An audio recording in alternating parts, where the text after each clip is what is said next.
24 घंटे के अंदर ईरान खुद को परमाणु पावर घोषित करेगा या 24 घंटे के अंदर इजराइल करेगा ईरान पर हमला। घड़ी टिक टिक करने लगी है। 24 घंटों के अंदर ईरान बन जाएगा न्यूक्लियर पावर या 24 घंटों के अंदर इजराइल दिखाएगा अपनी अटैक पावर। दोनों के पास हैं 24 घंटे जो इस बात को फाइनल कर देंगे कि अब विश्व युद्ध होगा या फिर परमाणु युद्ध।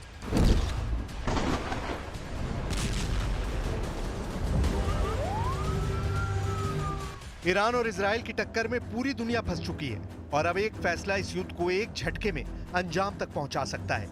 लेकिन वो फैसला ऐसा होगा जिसमें पूरी दुनिया के जल जाने का खतरा है।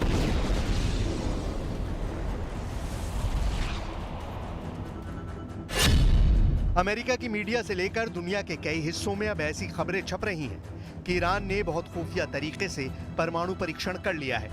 ईरान में भूकंप की खबर ने अटकलें बढ़ा दी हैं कि ईरान का एटम बम तैयार है और यही वजह है कि इजराइल अब खौफ में है।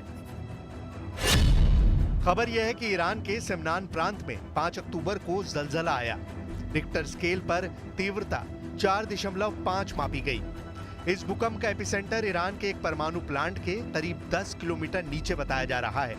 इस तरह के झटके अमूमन भूकंप में महसूस किए जाते हैं, लेकिन अब ईरान में अंडरग्राउंड परमाणु परीक्षण होने का शक किया जा रहा है।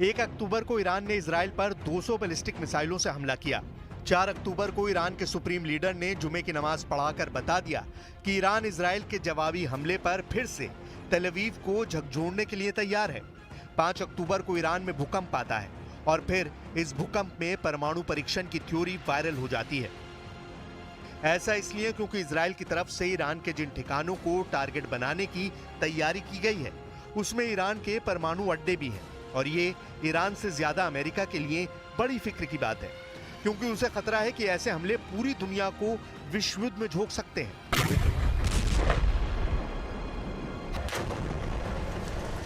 ईरान पिछले 20 सालों से अपना परमाणु कार्यक्रम बेहद सीक्रेट तरीके से चला रहा है। यहां तक कि अमेरिका को भी ईरान के सीक्रेट परमाणु कार्यक्रम के बारे में बहुत ज्यादा जानकारी हाथ नहीं लग पाई है। हालांकि 2023 में अमेरिका की न्यूज एजेंसी एसोसिएटेड प्रेस ने यह दावा किया कि ईरान ने अपना परमाणु प्लांट जमीन के इतना नीचे बनाया है कि अमेरिका की कोई भी मिसाइल उसे भेद नहीं सकती है। इस रिपोर्ट में दावा किया गया है कि ईरान तेहरान से करीब 225 किलोमीटर दूर नतांज न्यूक्लियर प्लांट के पास पहाड़ों में सुरंगें बना रहा है। ये सुरंगें जमीन में 260 से 328 फीट तक गहरी हैं, यानी यहां अमेरिका का कोई बंकर बस्टर बम भी काम नहीं करेगा। यूरोप के भी कई देशों की इंटेलिजेंस रिपोर्ट कह चुकी है कि ईरान परमाणु बम बनाने के इतने करीब पहुंच चुका है कि बहुत जल्द वो अपना पहला परमाणु बम टेस्ट भी कर सकता है।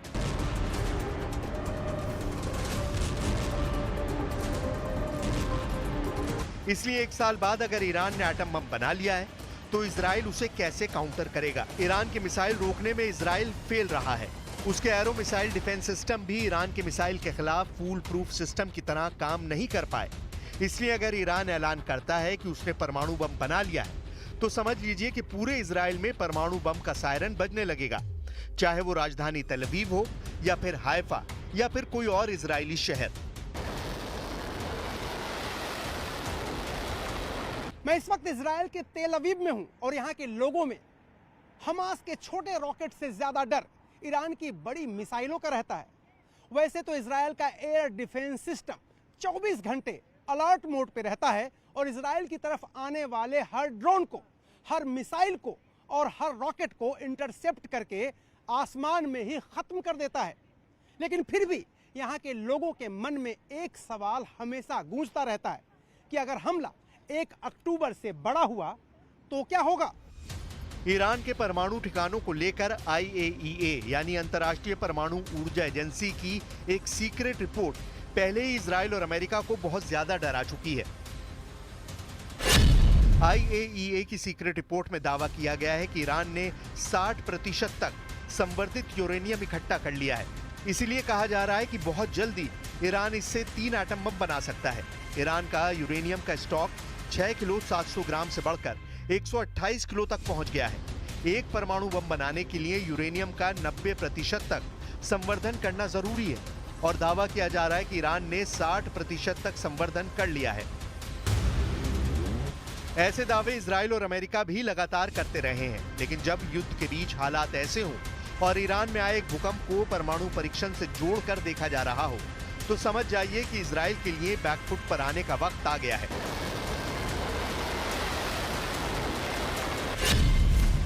अब परमाणु बम को लेकर ईरान वाले खतरे ने इजराइल और अमेरिका का डर वाला मीटर रेड लेवल पर चला गया है। इस कांटे पर इतना प्रेशर है कि ये कभी भी वर्ल्ड वॉर बनकर टूट सकता है।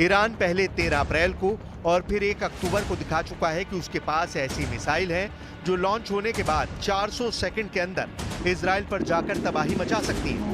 ऐसे में ईरान का एटम बम या कहें कि उसके तमाम परमाणु ठिकाने फौरन तबाह कर दिए जाएं।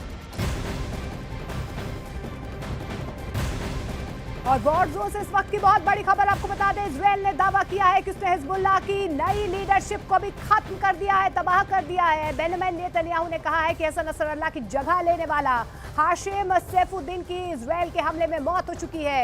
यह हिजबुल्लाह को बहुत बड़ा झटका लगा है क्योंकि हिजबुल्लाह की लीडरशिप को लगातार दूसरी बार खत्म किया गया है। ये बहुत बड़ा दावा जो है इजराइल की तरफ से किया जा रहा है। 96 घंटों के अंदर ही जो दूसरा आपको बता दें कि उत्तराधिकारी हिजबुल्लाह की तरफ से नियुक्त किया गया था, उसे भी खत्म कर दिया गया है। ये इजराइल की तरफ से बहुत बड़ा दावा किया जा रहा है। जानकारी यही मिल पा रही है कि हिजबुल्लाह की लीडरशिप को खत्म कर दिया गया है। बेंजामिन नेतन्याहू ने ये बहुत बड़ा ऐलान किया है कि हसन नसरल्लाह की जगह लेने वाला हाशिम सैफुद्दीन की इजराइल के हमले में मौत हो चुकी है। और अरुण सिंह हमारे सहयोगी ग्राउंड जीरो से हमारे साथ जुड़ रहे हैं। अरुण, अगर ये दावा जो किया जा रहा है नेतन्याहू की तरफ से, हिजबुल्लाह के लिए कितना बड़ा ये झटका है और क्या इसका बदला 1 अक्टूबर से ज्यादा घातक हो सकता है या इजराइल कोई प्रहार करने वाला है? देखिए, बड़ी बात यह है कि हसन नसरुल्लाह की जो क्षमता थी वो काफी दिनों से वो हिजबुल्लाह के प्रमुख थे, काफी अरसे से वो सब कुछ जानते थे और रणनीतियां बनाते थे। और उनके ठीक बाद उनके मारे जाने के बाद एक वैक्यूम क्रिएट हो गया था हिजबुल्लाह की लीडरशिप में। और अब हासिम को भी अगर सब कुछ समझने, सोचने और रणनीति बनाने से पहले ही इजराइल ने एलिमिनेट करने का दावा कर दिया। और खुद बेंजामिन नेतन्याहू ने यह दावा किया। तो मैं इस वक्त तेल अवीव में हूँ, ग्राउंड जीरो पर हूँ, और यहाँ पर ये बड़ी एक तरह से उपलब्धि मानी जा रही है। उसकी वजह क्या है कि हिजबुल्लाह काफी अरसे से नाक में दम करके रखा हुआ है। उसने इजराइल की खुफिया एजेंसियों को, उनकी डिफेंस फोर्सेस को, खास तौर से लेबनान का जो इलाका है, माने उत्तरी इलाका जो है, वहां पर अटैक लगातार वो कर रहे थे और बड़े हमले की फिराक में थे। हसन नसरुल्लाह के मारे जाने का बदला लेने की फिराक में थे और हासिम को नया प्रमुख बनाया था। उनके फ्यूनरल के दिन एक गुप्त बैठक हुई थी, उसमें यह तय किया गया था। तो हिजबुल्लाह के नए प्रमुख को मार गिराना ये दिखाता है कि इजराइल अब किसी भी कीमत पर हिजबुल्लाह को दोबारा पनपने नहीं देगा। और तेल अवीव ये नहीं चाहता है कि किसी भी कीमत पर, चाहे गजा की तरफ से या फिर लेबनान की तरफ से या फिर सीरिया की तरफ से या यमन की तरफ से, जो कुछ पिछले साल 7 अक्टूबर को हुआ वो दोबारा दोहराया जाए। और यही वजह कि देखिए, लेबनान को, हिजबुल्लाह को लेकर के लेबनान के अंदर न सिर्फ एयर स्ट्राइक की बल्कि इजराइल ने टैंकों के जरिए जाकर के, क्योंकि लेबनान से जो इलाका लगता है इजराइल का, उसमें बस्तियों के बीच में हिजबुल्लाह के कई टेररिस्ट हैं, वो वहां पर छुपे हुए हैं। ये दावा इजराइल करता रहा। इजराइल का ये दावा है कि आम लोगों के बीच ये टेररिस्ट छुपे रहते हैं और हमला करते हैं मौका पाते हैं इजराइल पर। तो अगर हसन नसरुल्लाह के उत्तराधिकारी को भी मारने का दावा कर दिया और वो बात सच साबित होती है, हालांकि इजराइल डिफेंस फोर्सेज जो कुछ कहती है, अब तक के जितने भी उसके दावे हैं, इस्माइल हानिया को मारने की बात हो, ईरान में घुस करके, या फिर हिजबुल्लाह चीफ को मारने की बात हो, सारे दावे उनके सही निकले हैं। और चूंकि सबसे बड़े पोस्ट पर जो इस वक्त बैठे हुए बेंजामिन नेतन्याहू, बिल्कुल अरुण, लेकिन एक बार फिर से दर्शकों को हम बता दें, क्योंकि देखिए प्रहार दोनों तरफ से हो रहे हैं, खुंखार कहीं ना कहीं ये युद्ध होता नजर आ रहा है। लेकिन इजराइल ने बहुत बड़ा दावा किया है कि उसने हिजबुल्लाह की नई लीडरशिप को खत्म कर दिया है। बेंजामिन नेतन्याहू ने कहा है कि हसन नसरल्लाह की जगह लेने वाला हाशिम सैफुद्दीन, जो उसका ममेरा भाई बताया जा रहा था, उसे भी इजराइल ने मार दिया है, खत्म कर दिया है। ये हिजबुल्लाह को बहुत बड़ा झटका है, क्योंकि हिजबुल्लाह की लीडरशिप को लगातार दूसरी बार खत्म किया गया है और सिर्फ 96 घंटों में। आपको बता दें कि ये बहुत बड़ा दावा जो है कि हाशिम सैफुद्दीन को सिर्फ 96 घंटों में ही खत्म कर दिया गया है इजराइल की तरफ से हसन नसरल्लाह के बाद। लेकिन अरुण, जिस तरीके से 1 अक्टूबर को ईरान की तरफ से बहुत बड़ा प्रहार जो है इजराइल पर किया गया था और दावे भी ईरान की तरफ से किए जा रहे हैं, उसके बाद से लगातार इजराइल की तरफ से हम देख रहे हैं ग्राउंड ऑपरेशन तो हो ही रहा है, लेकिन एयर स्ट्राइक्स भी लगातार जो है दक्षिण लेबनान पर ज्यादा प्रहार किया जा रहा है, जिसे कहीं ना कहीं बेस भी कहा जाता है हिजबुल्लाह का। लेकिन अभी जो प्रहार या ये कहें जिस तरीके से ये दावे किए जा रहे हैं, उसके बाद से अभी क्या हालात तेल अवीव में नजर आ रहे हैं? देखिए, पहली बात तो यह कि हिजबुल्लाह प्रॉक्सी माना जाता है इजराइल में ईरान का। ईरान के पैसे से, ईरान के संसाधनों से हिजबुल्लाह चलता है। तो फिलहाल इजराइल की जो रणनीति है, जो स्ट्रेटेजी उनकी, वो ये है सीधे ईरान पर अटैक न करके उसके जितने प्रॉक्सीज हैं जो उनके पैसे पर या उनके संसाधनों पर इजराइल को अटैक करते हैं, इजराइल पर हमला करते हैं, उनको नेस्तनाबूद किया जाए। देखिए, गजा में उन्होंने लगातार बमबारी की, लगभग 42,000 लोगों की जान चली गई है। इजराइल का यह दावा कि वो अपनी जमीन बचाने के लिए ऐसा कर रहा है, और अब हिजबुल्लाह को लेकर के लेबनान में ताबड़तोड़ जो अटैक वो इसी सीरीज का, इसी कड़ी का एक हिस्सा है। जो काम उसने गजा के साथ शुरू किया था, वही काम अब उसने हिजबुल्लाह के साथ शुरू किया है। तो इजराइल ये चाहता है कि पूरी तरह से नेस्तनाबूद कर दें लीडरशिप को, जैसे हमास की लीडरशिप को नेस्तनाबूद कर दिया, वैसे ही हिजबुल्लाह की लीडरशिप को नेस्तनाबूद कर दिया। और ये दोनों संगठन, इजराइल ये मानता है कि दोनों को ईरान समर्थन देता है, न सिर्फ पैसे देता है। उसका कहना है कि करोड़ों बिलियन डॉलर्स उस पर खर्च किए हैं। तो बड़े, जब आतंकी समूह के बड़े सरगना, बड़े नेता मारे जाते हैं, तो एक वैक्यूम क्रिएट हो जाता है, और जो नीचे उनके जरूर हुआ है अरुण यहाँ पर। और हिजबुल्लाह को एक और बहुत बड़ा झटका जो है यहाँ पर कहीं ना कहीं लगता हुआ नजर आ रहा है। शुक्रिया Arun.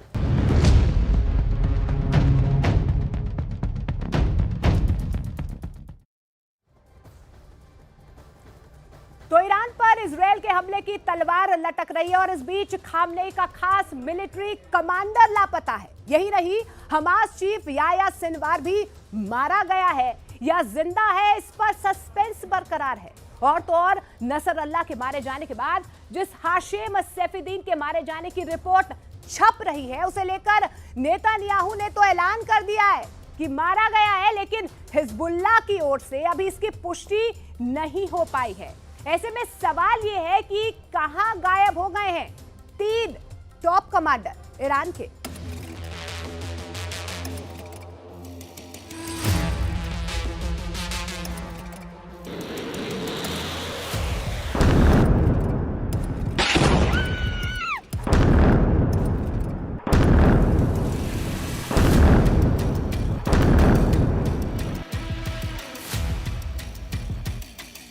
Hamas chief Yahya Sinwar,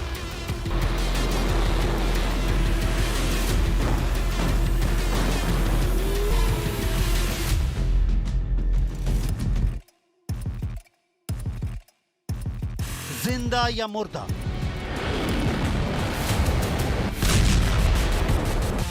Hezbollah chief Nasrallah का भाई हाशिम सैफुद्दीन,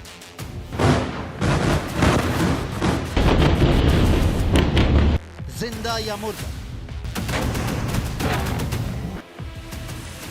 ईरान का टॉप मिलिट्री कमांडर खामनेई का खास इस्माइल खानी,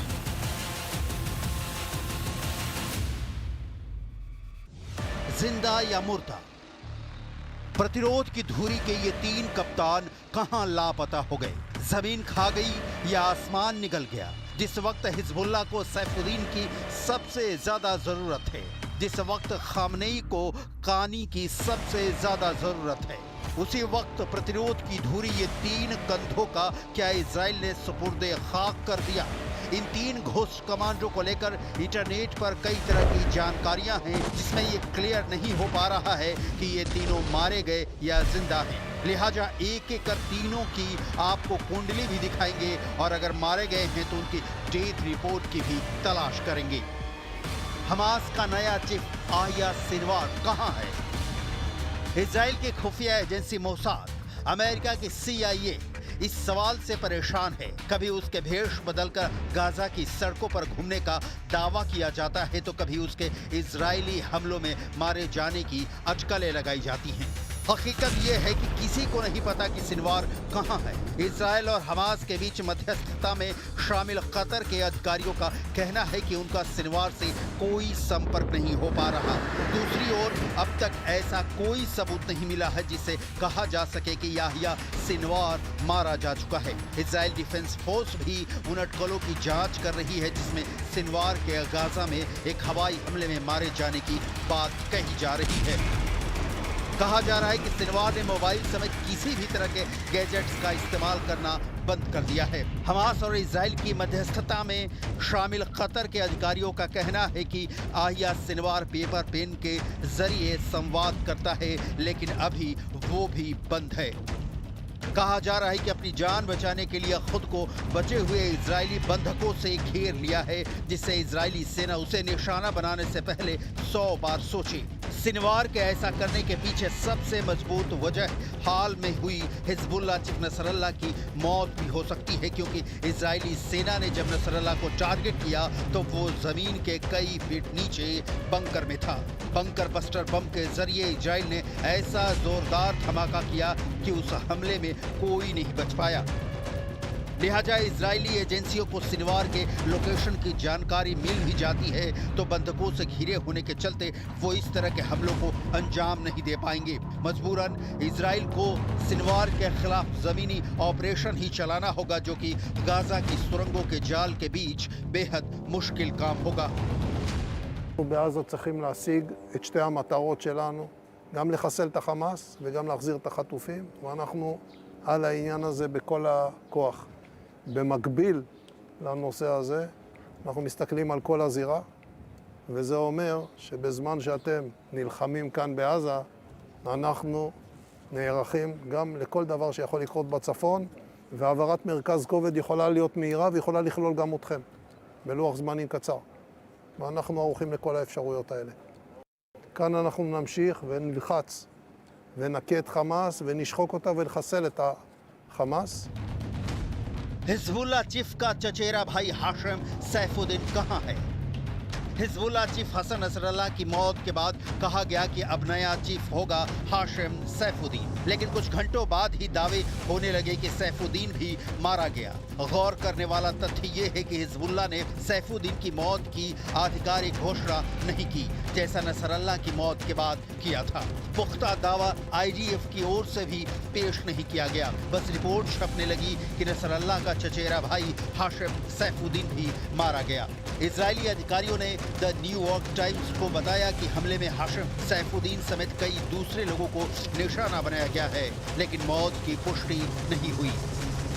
सवाल लाजमी है जो उठेगा कि कहां है हाशिम सैफुद्दीन, क्योंकि हिजबुल्लाह चीफ की कुर्सी खाली है और सैफुद्दीन जिंदा है या मुर्दा क्लियर नहीं हो पा रहा है। हाशिम सैफुद्दीन की मौत की उलझी थ्योरी को सुलझाने की इंटरनेट पर मौजूद रिपोर्टों के जरिए जो हमें हाथ लगा, उसका निष्कर्ष 5 पॉइंट में समझिए।